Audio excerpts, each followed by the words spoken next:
empezar ya, al menos con los prolegómenos.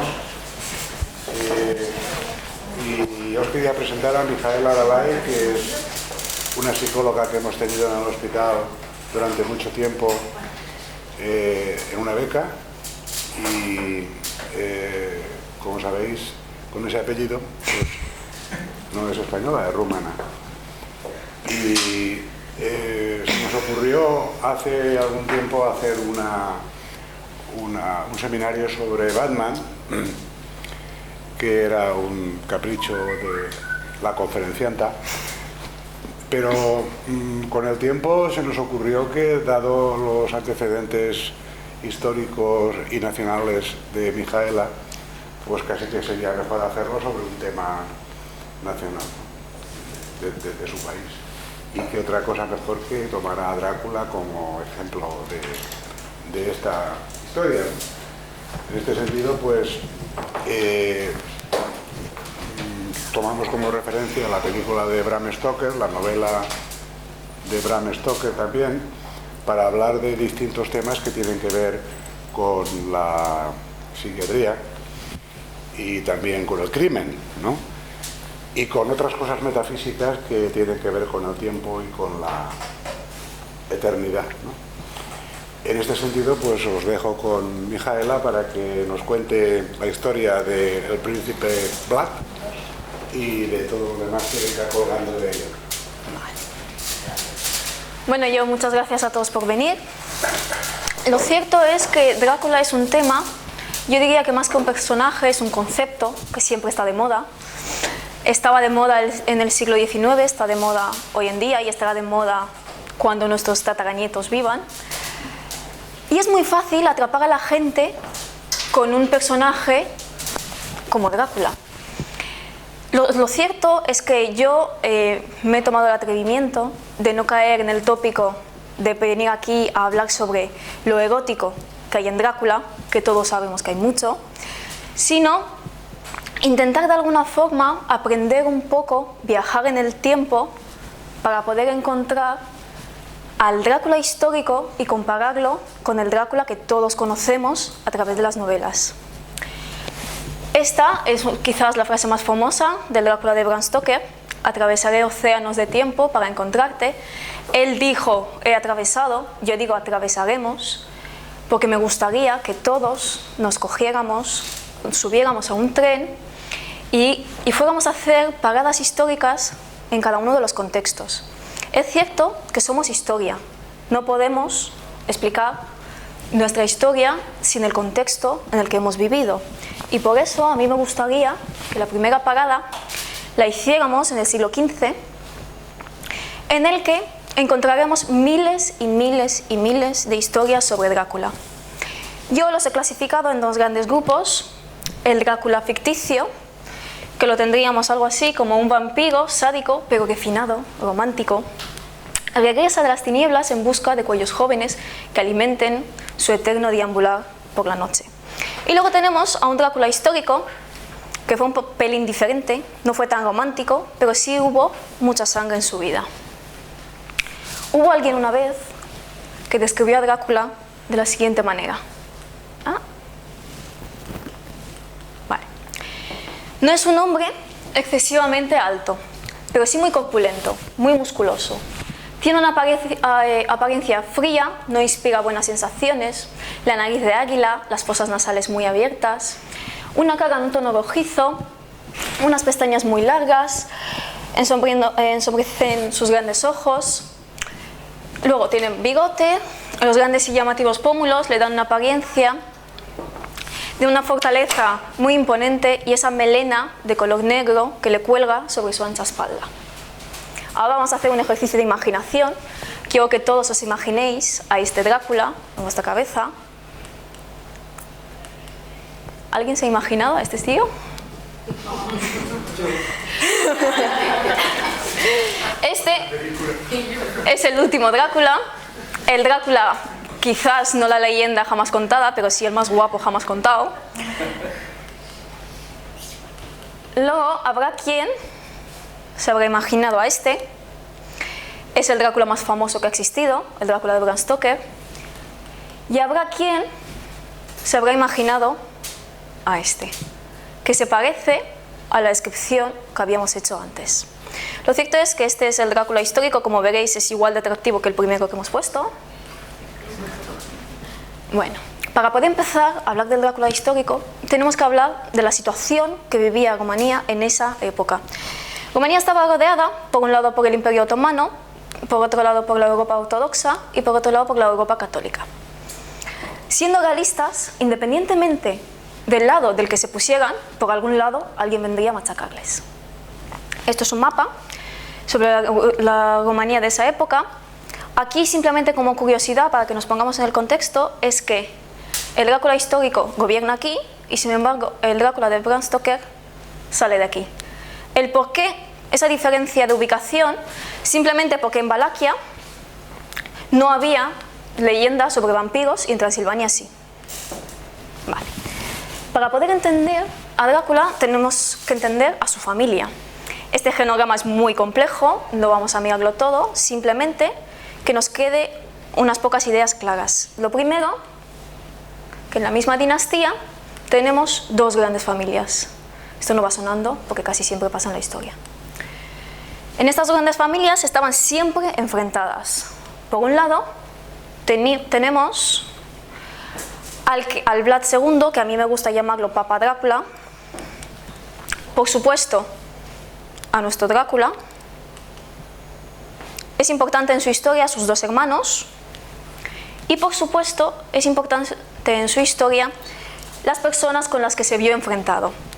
Este trío de aquí hablaremos de él simplemente porque es quien mata a Drácula. Este era el típico tonto que hay en todas las familias, que nadie piensa que puede hacer nada, que es peligroso, y sin embargo luego te la clavan por la espalda. Nunca mejor dicho, porque se la acaban clavando por la espalda. Este de aquí lo mencionamos porque fue quien estuvo luchando constantemente con Drácula por el trono. Empezamos hablando de Papa Drácula, que era un tío muy práctico, pero muy poco ético. Lo cierto es que entra a formar parte de la Orden del Dragón con el rey de Hungría, Segismundo, que era una orden para protegerse de la invasión del Imperio Otomano. Pero cuando este tío llega al poder, al ser muy inteligente, dice: ostras, que los húngaros son muy inestables, siempre tienen problemas. Sin embargo, los turcos son mucho más estables y te podrían proteger mucho mejor. Y decide cambiar de bando. ¿Qué mejor para cambiar de bando que rendirle tributo al sultán ofreciendo a sus dos hijos? Y le ofrece a Vlad, que tan solo tenía 11 años, y a su hermano, que tenía aproximadamente unos 7 años. Lo cierto es que pocos hermanos en la historia han sido tan diferentes como estos dos. Uno era el blandengue, otro era el valiente, uno era el guapo, otro era el feo, uno era el sumiso, el otro era que tenía un carácter muy fuerte. Por supuesto, el que mejor se adaptó fue Radu, que no tuvo mayores problemas. Sin embargo, Vlad tuvo una infancia muy traumática al no lograr adaptarse al Imperio Otomano. Pero los húngaros no perdonan, y sobre todo los nobles perdonan menos aún. Pocos años después, atrapan a Papa Drácula y a su hijo. A Papa Drácula lo apalean hasta la muerte, sin darle derecho a sepultura, y a su hijo le queman los ojos y lo entierran vivo. O sea que en esa época no es que Drácula fuera el más sádico de todos. Y por lo tanto le dicen a Drácula que eres el próximo heredero. Nosotros te apoyaremos para que puedas volver a Valaquia y ocuparte del trono. Pero en esa época no era heredero a quien le tocaba, sino quien los nobles decidían. Y lo cierto es que Drácula no convenía, teniendo en cuenta que las asambleas estaban formadas por los nobles que habían matado a su padre. A nadie se le ocurre poner al poder a un tío sediento de venganza. Y ponen al poder al miembro de la familia contraria que hemos visto antes, a Vladislav. Como este señor tampoco fue muy hostil con el Imperio Otomano, pues a los turcos les da igual el cambio. Entonces deciden dejar de apoyarle. Por lo tanto, tenemos un primer mandato muy corto, de tan solo 2 meses, con 17 años, de Vlad, que luego tiene que volver a huir para refugiarse y recomponerse. Se pasa varios años por ahí intentando recobrar fuerzas. Lo cierto es que la memoria es corta. y en política aún más. Y la oportunidad le llega de la mano de quien menos se lo espera. El Imperio húngaro, gracias a unas pequeñas cagadas que había realizado el príncipe anterior, deciden volver a contar con Vlad. Entonces él se encuentra ante la situación de volver a confiar en los turcos, que ya le habían traicionado, o confiar en los que habían matado a su padre y a su hermano. Como tampoco tenía demasiados principios, opta por lo segundo. Vuelve al poder, tiene un mandato, el mandato más largo, de 6 años, nos parece pocos, pero en esa época nadie reinaba más de 3 años, por lo tanto podría considerarse largo, y es cuando empieza la verdadera leyenda de Drácula. Pero el Imperio Otomano no se da por vencido, vuelven a entrar en Rumanía en 1462 y ahora, bueno, no os he contado, estos no los menciono porque no son relevantes de cara a la historia, ¿vale? Y ponen como príncipe a Radu. Radu, que era el típico blandengue que se escondía detrás de las tropas, pues tampoco logró conseguir demasiado. Muere en la cama, olvidado de su familia, olvidado de su pueblo. Y empiezan de nuevo las guerras. De repente se vuelven a dar cuenta de que Vlad huye a Hungría pensando que le darían apoyo, ya que le habían apoyado hasta ahora, pero le meten prisionero. Lo hacen porque fue un poco... intentó hacer un trato con los turcos, fue un poco por las espaldas y demás. Le meten prisionero, pero deciden que ante la invasión de los turcos no hay nadie más preparado para que pueda llevar el ejército que Vlad. Y lo vuelven a poner al poder, pero simplemente dura 1 año hasta que Basarab lo mata, ¿vale? Hay varias historias sobre su muerte. Lo cierto es que unos dicen que sus propios hombres le mataron, confundiéndole con un turco. Otros dicen que fueron los turcos. Otros dicen que fueron los húngaros. Todos tenían motivos para matarles, o sea que tampoco es que fuera muy relevante.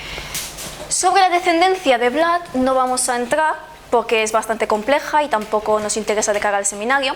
Simplemente decir que tuvo un hijo que heredó su simpatía natural, se le llamó Tsepelush, que vendría a traducirse como empaladorcito. No sé yo si le hicieron un favor o no con ese nombre. Para repasar un poquito, nace a muy poquita edad, lo meten prisionero de los turcos, vuelve con tan solo 2 meses en el trono, prepara su venganza, aparece su gran reinado, le meten prisionero y aquí pasa algo muy importante. Quizás sin esto, hoy por hoy no sabríamos prácticamente nada de Drácula. Y es que aparece la imprenta. Y esto le da larga vida a la leyenda que hoy en día conocemos. Yo os he puesto esta frase porque la verdad es que creo que es como la vida misma. El problema con los malos es que siempre creen que son buenos.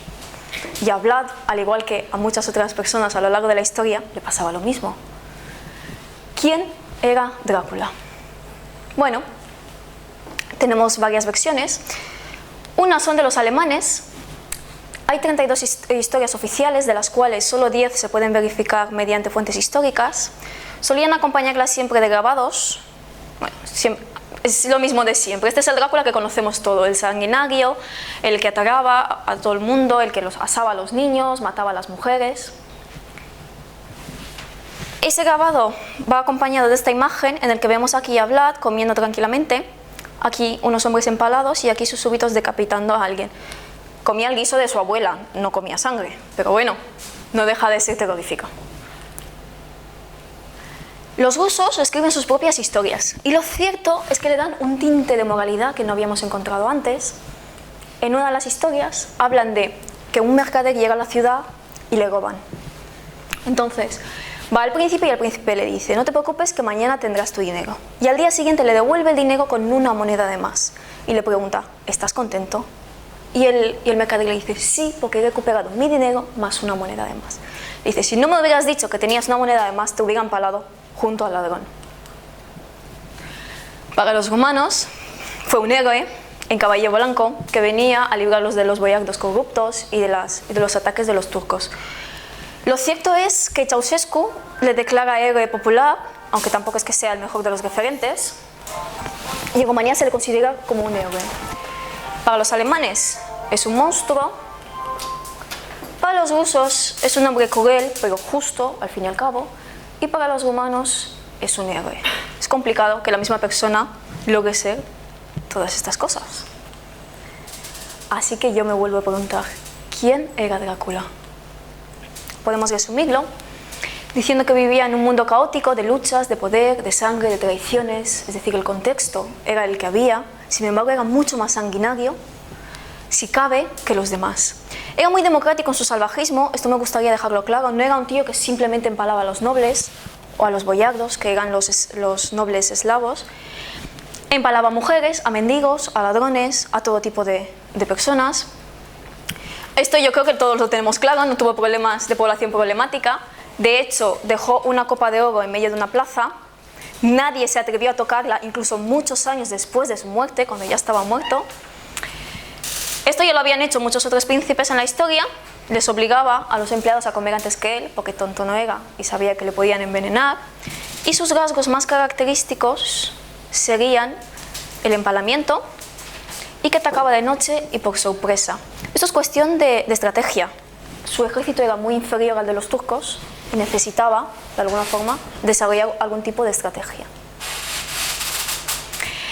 Mención aparte se merece el papel de la mujer en Drácula. Sabemos que el papel de la mujer en el Drácula ficticio pues, está ahí como símbolo. El Drácula real se casó 3 veces, 2 de sus mujeres se suicidaban, de la otra no se sabe nada. Lo cierto es que tenía un desprecio mucho mayor hacia las mujeres que hacia cualquier otro ser. La infidelidad femenina le sacaba de quicio tanto que especialmente a las mujeres se les empalaba con hierros candentes a través de la vagina junto a todos sus hijos, porque él sabía bien lo sediento de venganza que podía llegar a ser un hijo. Incluso fue más allá y le rajó las tripas a su propia amante. En una ocasión, una de sus amantes le dijo que estaba embarazada para tenerlo un poquito más contento, porque este hombre siempre estaba de mal humor. Y al descubrir que eso no era cierto, cogió un cuchillo y le rajó desde la pelvis hasta el pecho en busca de su supuesto hijo. Algunos biógrafos podrían decir, con influencia del psicoanálisis, que este insólito despliegue de crueldad se debía a que Vlad sublimaba sus carencias sexuales a través de la tortura. Pero lo cierto es que seguramente él nos lo justificaría diciendo que lo suyo era una sana preocupación por la moral de los rumanos, o quizás no diría nada, directamente lo mandaría a empalar.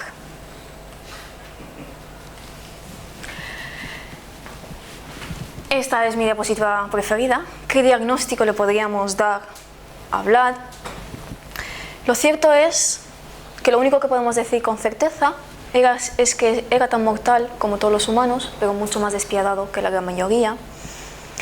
Los que somos científicos o intentamos serlo o nos gusta la ciencia, sabemos que trasladar un diagnóstico en diferentes contextos culturales tiene muchos problemas. Sin embargo, creo que a estas alturas muchos de vosotros habéis pensado en Drácula como un psicópata, o quizás no, quizás a algunos le habéis cogido cariño. Lo cierto es que si tuviéramos una máquina del tiempo real y a mí me preguntaran ¿dónde te gustaría ir?, yo sin duda alguna diría a pasarle un test de psicopatía a este señor. A ver si le podemos pasar el PCL. Pero bueno, podemos afrontarlo. Un segundo. Podemos afrontarlo diciendo que lo único que sabemos es que este hombre no era romántico, no era un ser refinado y mucho menos era atractivo, pero sí era un ser despiadado. Y también podemos asegurar que si eso fuese una carrera académica, la Valaquia del siglo XV sería un interminable y sangriento doctorado. Vale, vamos a seguir. A lo largo de la historia, estas leyendas tienen mucha de tradición oral, seguramente mucha exageración, pero lo que sí que tenemos claro es que nunca se mezclaron con las leyendas de los vampiros, que en esa época en Rumanía se consideraban mugrientos, muertos vivos, putefactos, sin ninguna clase de glamour, y estaban situados sobre todo en la parte de Transilvania y no en la parte en la que reina Drácula, que sería Valaquia. hasta que llega Bram Stoker y convierte a este desagradable engendro en un refinado conde centroeuropeo, haciéndole mucho más dirigible y, por supuesto, añadiéndole atractivo sexual. Bram Stoker, volvemos a hacer una parada histórica, ahora nos trasladamos al siglo XIX. Este señor era un funcionario y crítico teatral, nace en Irlanda, pero pasa la mayor parte de su vida en Londres. Lo cierto es que tampoco tuvo una infancia demasiado bonita. Hasta los 7 años de edad sufrió una grave parálisis que le impedía andar. Por eso su madre le contaba muchos cuentos. Es una de las razones que podemos dar a esa imaginación que tenía. Lo cierto es que el folclore irlandés tenía muy presente las historias de los vampiros. Y esto, que es la parte que a mí más me ha llamado la atención, que Bram Stoker vivía al lado de un cementerio de las personas que se suicidaban, que no se les enterraba en el mismo sitio que los que no, y además a todos se les clavaba una estaca en el pecho para que el alma no pudiese abandonar el cuerpo. Desgraciadamente, al igual que les ocurre a muchos otros a lo largo de la historia, muere sin llegar a presenciar la repercusión de su obra, muere prácticamente arruinado, porque la novela de Bram Stoker prácticamente no le daba dinero. Y para hablar de la novela, es imprescindible que nos centremos en esto. Era la época del romanticismo, la época victoriana, la revolución industrial. Era un tiempo de progreso en el que se escribía sobre todo, sobre temas relacionados con la muerte, los cementerios, las apariciones. Él consigue captar muy bien los intereses de su época, los vincula muy bien, los miedos, los tabúes sexuales de las mujeres liberadas, los extranjeros extraños y malignos. La verdad es que consigue hacer una obra maestra. Conoce a Freud, estudia a Freud. Quizás una de las explicaciones que daremos al final es que su obra está basada en algunos de los libros de Freud. También tiene muchos conocimientos sobre la psicosis compartida, que ya había desarrollado Charcot. La gran pregunta, llegado a este punto, es: este hombre quiere escribir un libro sobre vampiros, en una época en la que se escribía sobre vampiros. ¿Qué le hace basar su obra en Vlad Tepes, que era de otra época? Pues parece ser que se basó en este libro, un informe sobre los principados de Valaquia y Moldavia. Sabemos que se basó en este libro porque comete exactamente los mismos errores históricos al confundir a Papá Drácula con el Drácula el hijo. Y poco más sabemos realmente sobre el conocimiento literario de Bram Stoker sobre Vlad. El gran enigma de la novela es que a lo largo y ancho de la novela se iba a llamar El Conde Vampiro y de repente va y le cambia el título y lo llama Drácula. Esto hace que dotemos a nuestro gran príncipe de una inmortalidad como si se hubiera tratado de un auténtico vampiro. Yo le doy las gracias por cambiar de opinión, ¿eh? En cuanto a las influencias que pudo tener Bram Stoker a la hora de escribir su obra, quizás quería representar esa parte reprimida de los seres humanos del que hablaba Freud, el miedo a la muerte, la eterna juventud. Lo cierto es que recorre muy bien los espacios del erotismo, suprime las fronteras entre la vida y la muerte. Trata siempre de un juego de seducción que involucra siempre el poder. Vale, espera. Vale. Si esto fuera un anuncio publicitario y a mí me dijeran, ponle un eslogan al Drácula de Bram Stoker, pues yo le pondría este: el deseo libidinal reprimido del siglo XIX. Y lo haría porque más que cualquier otro monstruo del que hayamos podido hablar anteriormente, Drácula en esta ocasión es sexo reprimido, es casto de día, desatado de noche, invade la moral, invade la paz de la civilización, desatando todos esos sueños más prohibidos. Lo cierto es que tuvo mucha repercusión, dio el paso del papel al cine y al teatro. Las grandes obras, las grandes adaptaciones más o menos infieles son estas de aquí. La primera es Nosferatu, la última, la obra de la que estamos hablando hoy, el Drácula de Bram Stoker. Como curiosidad, me gustaría deciros que en esta película de Drácula de 1931, cuyo protagonista era Bela Lugosi, el actor interiorizó tanto el papel de Drácula que acabó creyéndose Drácula. Y de hecho le diagnosticaron esquizofrenia y hasta el último día de su vida pensó que era Drácula. Vale. El Drácula de Bram Stoker, bueno, le atribuye todas las características de los vampiros, que supongo que prácticamente ya todos conocemos, no me voy a detener demasiado en esto. Cambiar el tiempo, lograr obediencia, la telepatía, la fuerza sobrehumana, todo lo demás. Dormir siempre en el ataúd, beber sangre humana, con que se le puede mantener a raya y todo lo demás. Vale.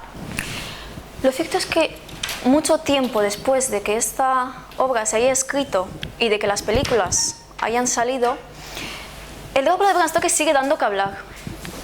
Hoy en día he intentado recoger algunos artículos que se han escrito, no demasiado antiguos, desde del 2000 más o menos hacia acá. Y hay una autora, que ahora después hablaremos de ello, Barbara Almond, que le da una explicación psicoanalítica a la obra de Bram Stoker.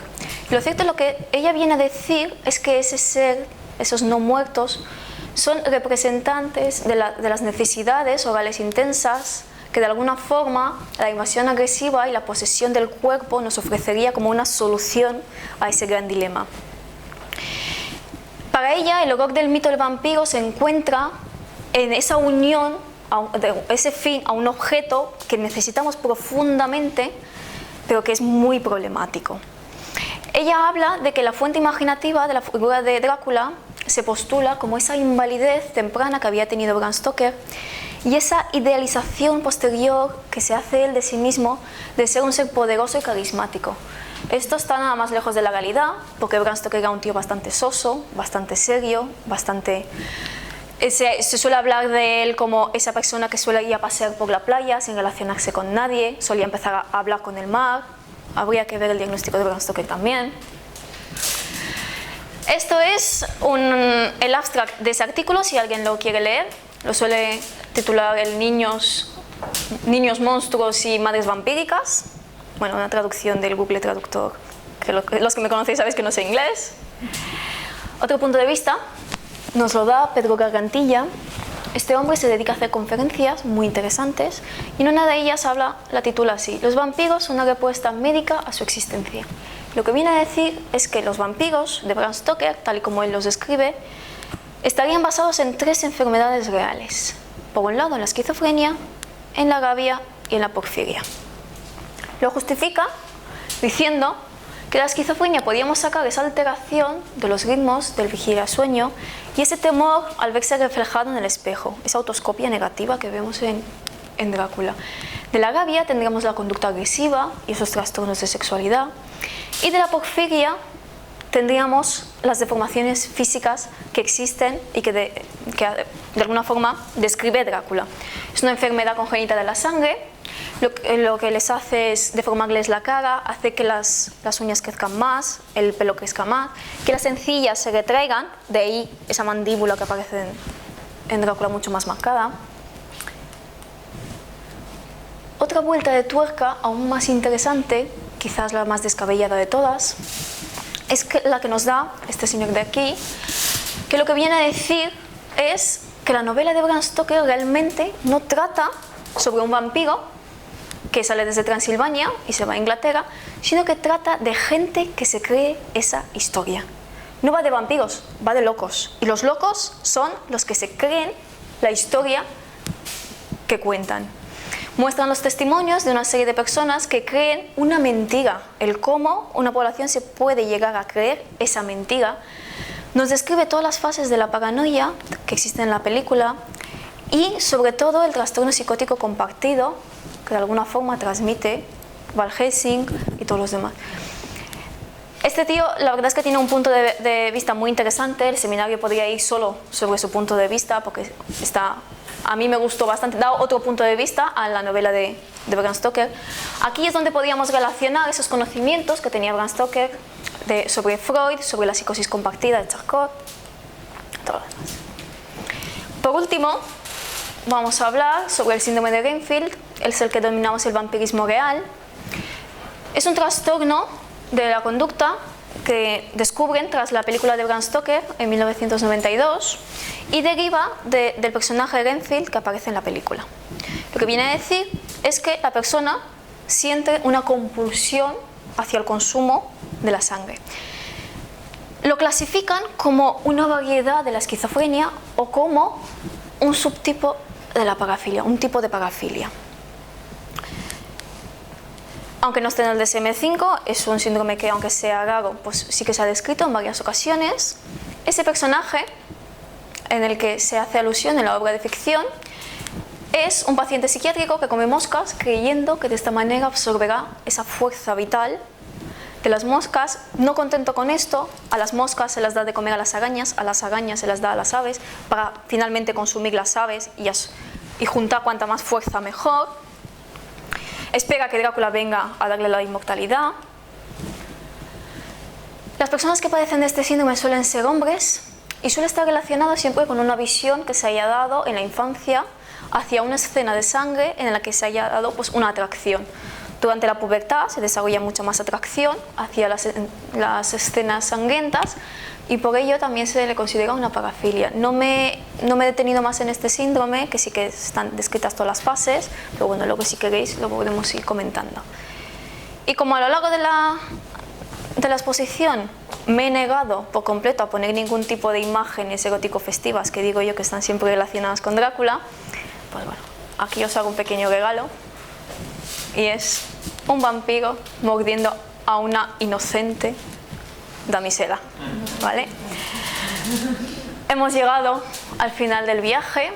A mí me gustaría haberlo hecho mucho más largo, transmitir muchas más cosas, pero creo que es denso, que es un tema que da mucho de sí para el debate. Creo que quizás el debate es mucho más interesante que la exposición en sí.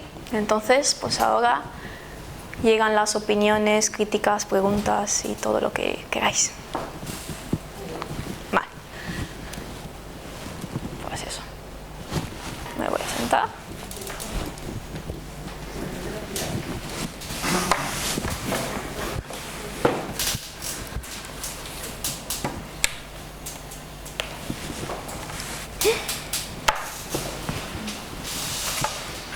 Bueno, muy bien.